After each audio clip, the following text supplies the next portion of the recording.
Hello everyone, welcome to my channel. तो भाई अब हम बात करते हैं हमारे फंडामेंटल के अंदर नेक्स्ट टॉपिक की। तो देखने में टॉपिक बहुत इजी लग रहा है, बट ये उतना इजी नहीं है। इसमें समझना होगा कि पेशेंट के अकॉर्डिंग और कंडीशन के अकॉर्डिंग जो ये टेक्निक होती है कैसे अपनाई जाती है। तो हम बात के बारे में जानेंगे आज। तो bathing is the important intervention to promote hygiene. तो भी साफ सफाई को प्रमोट करने के लिए सबसे महत्वपूर्ण हमारा इंटरवेंशन होता है बात का, यानी कि नहाने का। तो choice of method depend of the nurse judgement, well the medical plan and care of the regards to the client activity level of the mental and physical capabilities to perform self care. तो भाई इसमें जो भी choice किए जाते हैं, जो भी मेथड चॉइस किए जाने हैं, किस तरीके का स्नान किया जाएगा, वो डिपेंड होता है नर्स के जजमेंट पर। और नर्स जो जजमेंट करेगी वो किस आधार पर करेगी, मेडिकल प्लान क्या है इस पेशेंट का, इस क्लाइंट की एक्टिविटी लेवल कैसा है, मेंटली और फिजिकली क्या क्या इसके अंदर कैपेबिलिटीज हैं। तो और ये सेल्फ केयर कितनी परफॉर्म कर पाता है, अपना आप से खुद से अंदर जा सकता है, नहा सकता है, चल सकता है, क्या क्या क्या कर सकता है, अपनी सफाई खुद से कर सकता है। तो ये सारी की सारी चीजें चेक करके ही ये जो चॉइस होती है, मेथड ऑफ चॉइस होता है, ये नर्स जजमेंट करेगी भी पेशेंट की कंडीशन क्या है और वो किस तरीके से स्नान के योग्य है। तो इसमें सेवरल टाइप दी गई है हमारी बात। Can use of the depending of the client need. तो इसमें देखना होता है कि भी क्या क्लाइंट को उसकी स्नान की आवश्यकता है। और बात जो है वो use for the cleaning of the therapeutic measure related to the some skin problems. तो जो बात जो होता है वो इसलिए भी यूज किया जाता है कि कुछ हमारी जो स्किन प्रॉब्लम्स होती हैं उनसे रिलेटेड या ट्रीटमेंटल के रिगार्डिंग ही हमारा जो बात होता है वो लिया जाता है।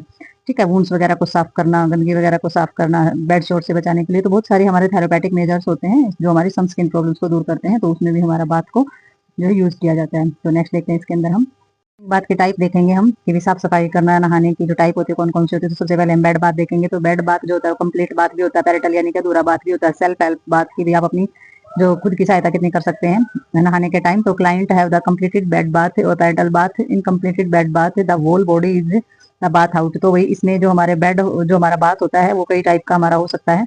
ठीक है, तो ये हमारा जो कंप्लीट बात होता है उसमें बॉडी को पूरी तरीके से अपने आप से साफ करने को हम कंप्लीट बात बोलते हैं। और पैरेटल्स में होता है जिसमें हम जो हिस्से होते हैं, होल बॉडी पार्ट्स जो होते हैं, उनको अगर इंसान खुद से अब साफ कर सकता है, जैसे कि सेक्रेशन से एक्यूमुलेटेड क्लीन, जैसे कि फेस है, हैंड है, एक्जिला है, बैक है, पेरिनियम्स एरिया है, वो सब। ठीक है, तो ये हमारा पैरेटल बात बोला जाता है, ताकि अधूरा बात होता है।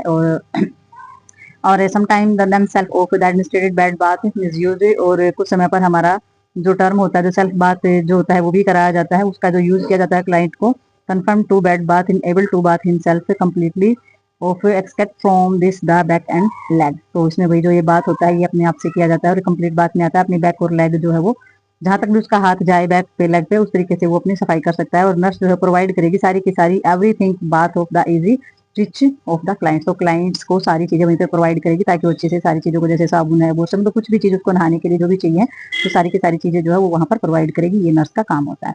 ठीक है, तो इसमें बेड बाथ यानी कि बेड पर दिया जाने वाला बात, पैरेटल बाथ अधूरा बात होता है, कंप्लीट बात यानी कि पूरा का पूरा स्नान खुद कर लेता है, सेल्फ बात अपने आप से अपना पेरिनियम एरिया को साफ करना, यानी कि बैक के एरिया को साफ करना, जेनेटिक पार्ट को साफ करना, मतलब कि अपने एरिया को खुद साफ कर सकता है जहां तक उसका हाथ जाए।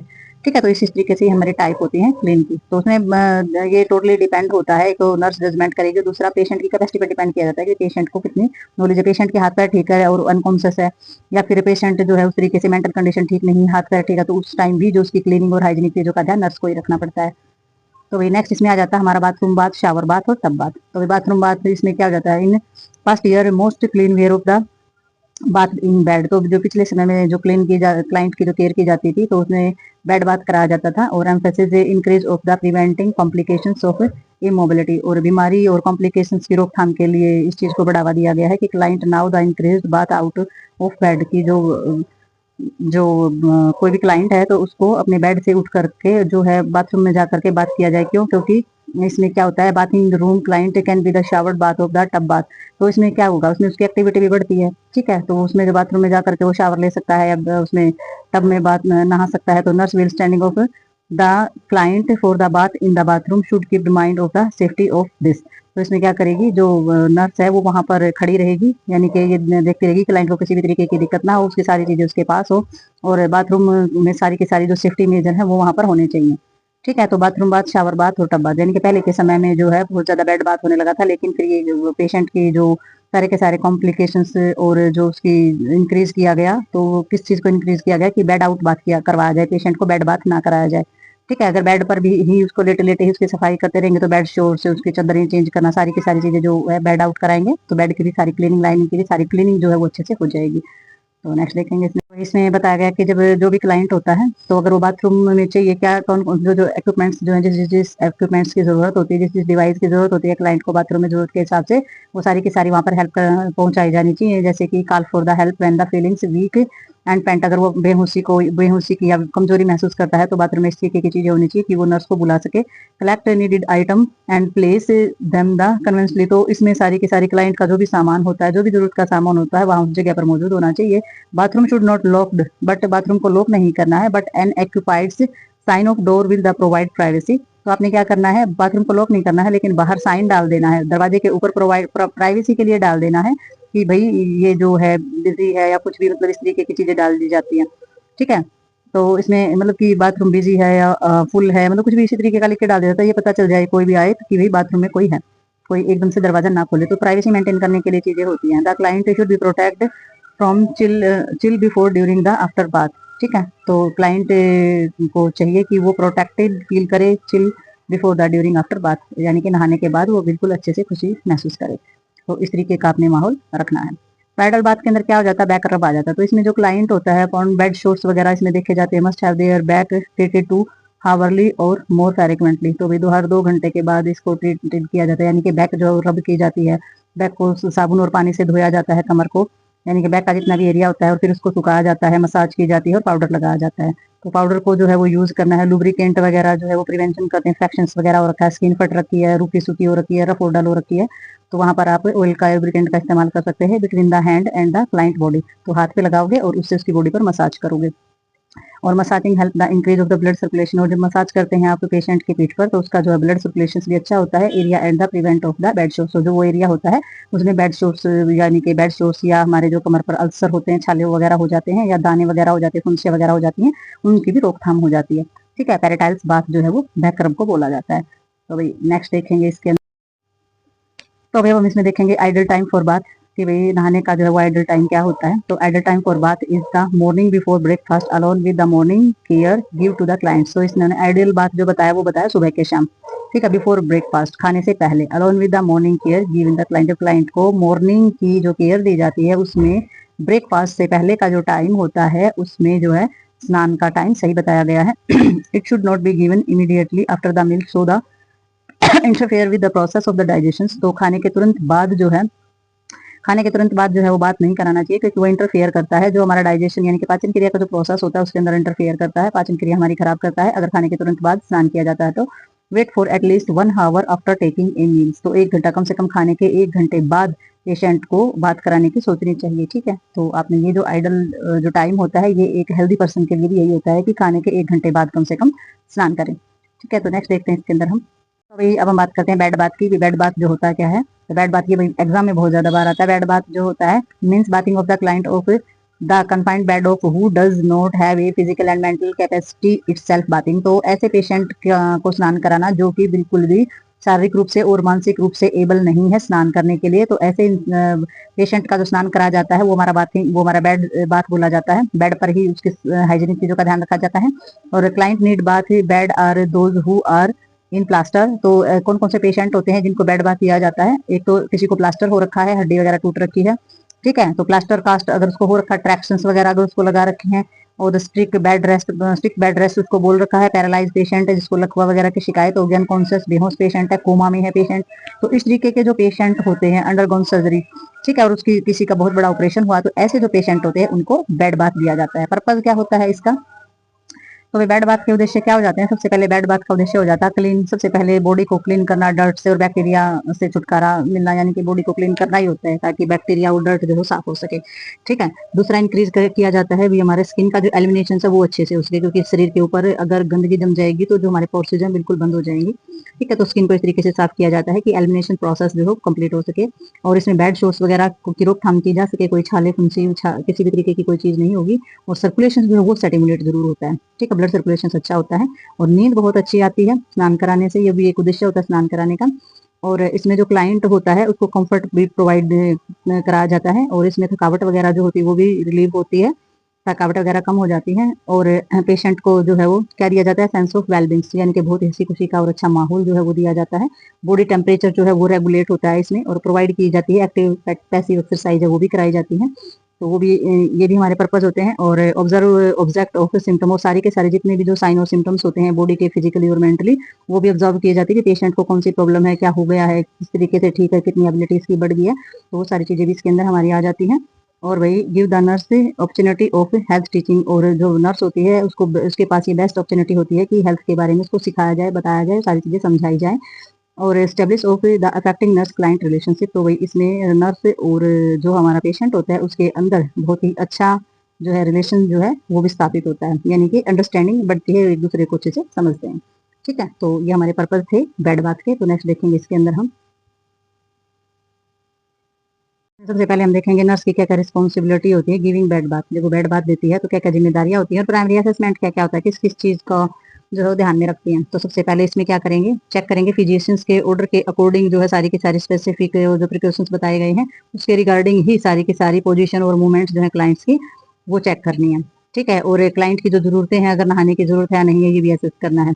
ठीक है, और पेशेंट की जो है सारी की सारी एबिलिटी और सेल्फ केयर जो है वो भी चेक करेंगे, असेस करेंगे। और इसमें कार्डियो रेस्पिरेटरी फंक्शनिंग जो है, हार्ट का किस तरीके से काम कर रहा है, रेस्पिरेटरी सिस्टम किस तरीके से काम कर रहा है, पेशेंट का टेम्परेचर कितना है और बीपी कितना है, ये सारी की सारी भी चीजें असेस करेंगे। और क्लाइंट की जो मेंटल स्टेटस है वो भी की डायरेक्शन क्या है, वो सोच क्या रहा है, उसकी सोच कैसी है, डर है, कोई फियर है अंदर, तो वो सारी की सारी चीजें भी असेस करनी है। और चेक करना है क्लाइंट की preference of the soap and powder, और ये ध्यान रखना है कि भी क्लाइंट को किस तरीके का साबुन और पाउडर जो है वो पसंद है। और चेक करना है कि लाइनिंग इक्विपमेंट्स जो होते हैं वो अवेलेबल रहें क्लाइंट की यूनिट के अंदर। और चेक करना है वहाँ का whether client of the taken of the meals of the previous one. और ये जरूर चेक करना है कि भी पेशेंट जो है स्नान करने से 1 घंटे पहले उसने कोई मील यानी कि कोई खाने की चीज या कुछ उसने खाना खाया है या नहीं खाया है उससे 1 घंटे पहले तक। तो ये सारी की सारी चीजें जो है प्राइमरी असेसमेंट के अंदर आती है। ये सारी चीजें चेक करने के बाद आप पेशेंट को बाथ का जो प्रोसेस होता है, स्नान कराने का जो प्रोसेस होता है वो करा सकते हैं।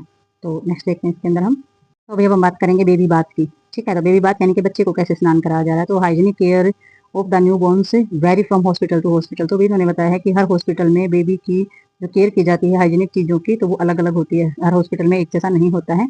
कुछ हॉस्पिटल ऐसे होते हैं जो बेबी बाथ जो है डेली कराते हैं, other they the क्लींस of the blood, और कुछ में तो डेली बात कराते हैं, और कुछ में क्या होता है बस बेबी का जो ब्लड होता है वो साफ कर देते हैं। वर्निक्स कैसोसा जो होता है स्टूल होता है, यानी कि बच्चे ने मल पास आउट कर रखा है, या फिर उसके ऊपर जो सफेद परत वर्निक्स कोसोसा एक सफेद परत जमी होती है जब बेबी पैदा होता है, तो सिर्फ वो पास करते हैं। ब्लड को साफ कर दिया, किसी कपड़े से कॉटन से हटा दिया, उस सफेद पार्ट को साफ कर दिया, मल वगैरह कर रखा उसको साफ कर दिया।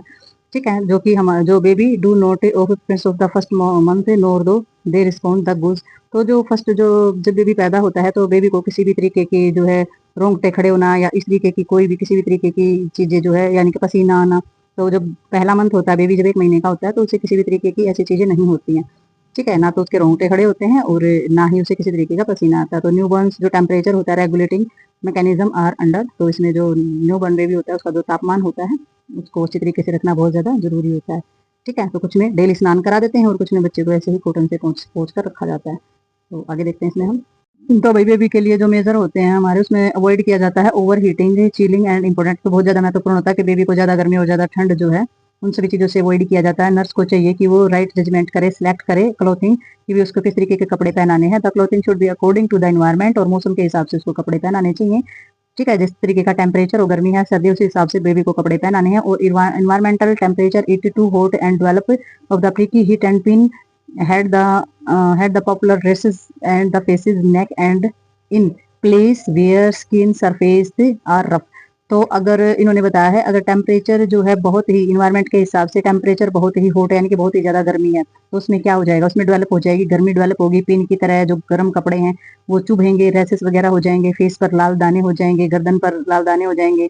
ठीक है, तो जो प्लेस होते हैं हमारे स्किन के उसके उसकी जो सरफेस है वो हमारी रफ हो जाएगी। व्हेन सिलेक्टिंग द सोप, तो जब आप साबुन जो सिलेक्ट करते हैं तो आपने देखना है कि साबुन जब सिलेक्ट करे तो माइल्ड सोप होना चाहिए, और जो सोप हो उसमें कंटेनिंग लेस एल्कालाइन, तो उसके अंदर जो क्षारीय क्षमता होती है वो कम होनी चाहिए। तो इस तरीके का साबुन चूज करेंगे। तो बच्चे के कपड़े और जो साबुन जो चूज करते हैं वो बहुत ही ध्यान से करना चाहिए, क्योंकि वो बेबी की स्किन को नुकसान पहुंचा सकता है। तो इसमें आगे हम देखेंगे टाइप ऑफ बाथ। तो वही बेबी के जो बाथ होता है वो किस किस टाइप का होता है। तो सबसे पहले इसमें बेबी बाथ में आ जाता है स्पॉन्जिंग बाथ।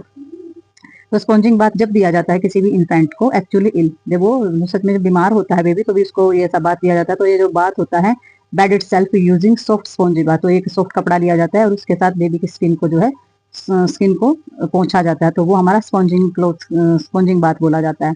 ठीक है, तो उसमें कपड़ा पानी में डुबोना और फिर उसको निचोड़ के और फिर बेबी की स्किन को साफ किया जाता है। टब बाथ में क्या होता है, टब बाथ में ये कॉमन मेथड है हमारा कि बाथ जो कराया जाता है टब के अंदर, तो उसको बेबी को क्या करते हैं, सब मर्ज कर देते हैं, बच्चे को जो है बाथ टब के अंदर डुबो दिया जाता है। वाटर टब और बेसिन, तो सब मर्ज का मतलब होता है उसमें बिठाना या उसमें डुबो के उसमें बैठा के नहलाना। ठीक है, नेक्स्ट आ जाता है इसमें लैप बाथ। तो लैप बाथ जो होता है ये not possible, mother keep their baby their lap of the give the bath. इसमें क्या होता है, इसमें ये जो बात होता है ये टब में जो पॉसिबल नहीं होता, तो मदर जो है वो अपनी गोद में लेकर के या फिर बच्चे को अपने पैरों पर बिठा करके ये बात कराती है। तो पहले वाली जो औरतें थी, जो दाइयाँ होती थी, वो बच्चे को लैप बाथ ही कराती थी, क्योंकि ना टब का सहारा लेती थी ना स्पंज का सहारा लेती थी, वो बेबी को अपने पैरों पर बिठा के गोद में लेकर ही उनको स्नान कराती थी। तो नेक्स्ट देखेंगे बेबी बाथ के अंदर हमारी नेक्स्ट टाइप आ जाती है ऑयल बाथ। तो ऑयल बाथ हमारा किसे दिया जाता है, जो प्रीमेच्योर बेबी होते हैं हमारे। ठीक है, यानी कि समय से पहले जो बच्चे पैदा हो जाते हैं, जो डेवलप अच्छा से नहीं हो पाते हैं, तो प्रीमेच्योर बेबी जो होते हैं या जो बीमार बेबी होते हैं, उनको ऑयल बाथ दिया जाता है। तो ऑयल जो अप्लाई किया जाता है all over of the body, पूरे शरीर पर उसको अप्लाई किया जाएगा और फिर विप्ट किया जाएगा, कॉटन के साथ उसको पोंछ दिया जाएगा। और पोंछने के बाद जो छोटे छोटे पीस लेकर के उसे साफ किया जाएगा। और जब बेबी जो है, बेबी की जो बॉडी है उसको कवर किया जाएगा वर्निक्स, जो हमारा कैसा जो होता है, oil bath is given to remove. तो जो वर्निक्स वगैरह यानी कि जो सफेद परत और सफेद पदार्थ जो बेबी की बॉडी पर जमा रहता है, वो भी ऑयल बाथ के जरिए रिमूव हो जाता है। उसी से हमारा जो जो वर्निक्स होता है वो उतारा जाता है। तो ऑयल बाथ इस कंडीशन में करा जाता है, या तो बेबी प्रीमेच्योर होता है या वर्निक्स को उतारने के लिए बेबी बीमार होता है तब। तो ideal time for the bath, तो बेबी का जो बात कराने का जो टाइम होता है, नहाने का जो टाइम होता है, वो कौन सा होता है, baby should not the bath with the an hour after feed because moving में कोज वोमेट। तो इन्होंने बताया है कि बेबी को जो है बात विद इन 1 घंटा, यानी कि बेबी को दूध पीने के 1 घंटे बाद तक बात नहीं कराना चाहिए, क्योंकि इसमें जब बच्चे को हम हिलाते डुलाते हैं, मुंह कराते हैं, तो उससे बच्चे को वोमेट हो सकती है, उल्टियां हो सकती हैं। Most baby go to sleep soon after the feeding. तो कुछ बेबी ऐसे होते हैं जो फीड करते हैं यानी कि दूध पीते हैं, और दूध पीने के बाद ही सो जाते हैं। ठीक है, तो आइडली बेबी बात जो होता है बिफोर यानी कि पहले second feed, taking care in the baby not tired और हैंग्री। और बेबी को सोने से पहले देखना चाहिए कि बेबी भूखा ना हो, थका हुआ ना हो। तो इसका ध्यान रखते हुए बेबी को पहले क्या करना है, पहले स्नान कराना है, फिर उसको फीड कराना है और फिर उसको सुलाना है। तो बेबी जो है वो अच्छे लंबे टाइम तक स्लीप करेगा और वो जब उठेगा तो वो उसको बिल्कुल ही खिलखिलाता हुआ और अच्छी अवस्था में उठेगा। तो आगे हमारी नर्स की रिस्पॉन्सिबिलिटी आ जाती है इसमें कि नर्स की क्या रिस्पॉन्सिबिलिटी होती है। गिवन ए टब बाथ, जब टब में बात करा रहे होते हैं तो उसमें नर्स को ध्यान रखना है फिजिशियंस के अनुसार, यानी कि डॉक्टर के कहे बगैर इस तरीके से स्पेसिफिक जो उसके प्रिकॉशंस दिए गए हैं, उस बच्चे को किस तरीके से स्नान कराना है, उन चीज़ों का ध्यान रखना है। और एसेस करना है इन्फेंट की जरूरत है नहीं है इस बात की, और चेक करना है बच्चे का टेम्परेचर, रेस्पिरेशन, उसका कलर, स्किन का, ये सारी चीजें पहले चेक करेगी। टब बात कराने से पहले बेबी का जो है चेक करेगी सारा का सारा, चाइल्ड का फीड के भी 1 घंटा पहले उसने फीडिंग की थी या नहीं की थी। और चेक करने हैं सारे के सारे आर्टिकल्स जो है वो यूनिट में अवेलेबल करने हैं बच्चे को स्नान कराने से पहले। तो ये नर्स की रिस्पॉन्सिबिलिटी होती है। तो ये हमारा जो टॉपिक था ये बाथ और बेबी बाथ और बेड बाथ, इसमें सारे के सारे जो बाथ की जो टाइप थी वो हमारी क्लियर हो गई है। तो नेक्स्ट जब हमारे लेसन आएंगे उसमें जो बात की अगर कोई चीज आएगी तो वो इसमें और नहीं डाला जाएगा। तो ये कंप्लीट हो चुका है हमारा टॉपिक। तो मिलते हैं नेक्स्ट टॉपिक में और नेक्स्ट वीडियो के साथ, तब तक के लिए